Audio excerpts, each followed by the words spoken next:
कारण त्यांना आम्ही कुठच्याही सोर्सवरती देणार, कारण एकदा पण ते आमच्या यात आलेच नाही बघायला. आले असते ना चला तुमचं काय कुठचे काम आहेत आम्ही करून देतो, तर त्यांनी एकदा पण कामं नाही केले तर त्यांना आम्ही कुठल्याही सोर्सवरती देणार. मुख्यमंत्री बोलतायत मी एअरपोर्ट बनवणार, एअरपोर्ट. ते एअरपोर्ट तर काय अजून जिंकून तर येऊ दे आमची आमची रुपये तोडून बनवणार आहेत का? हे जे एअरपोर्ट बनवणार आहेत कुठं आमची रुपये तोडून बनवणार का एअरपोर्ट?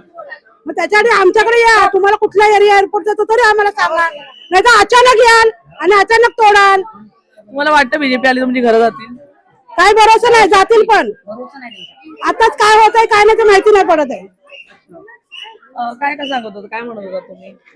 हे पक्ष लोकांचं काय तळ्यात मळत असतं, आमचं एकच आहे बहुजन विकास आघाडी. अच्छा, मग आता निवडणूक लागलेली आहे, म्हणजे निवडणूक आता होईल, परवा तुमचं वोटिंग आहे, तर काय कराल वोटिंगच्या दिवशी? काय वाटतं काय कराल?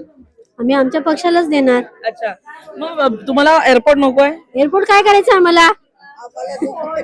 एअरपोर्ट जाऊन बसायचं आहे? चांगलं आहे ना, वसई विरार मध्ये एअरपोर्ट असेल. काय करायचंय? कुठे जायचं विमानाने? बसची वगैरे सोय करा. अच्छा, मग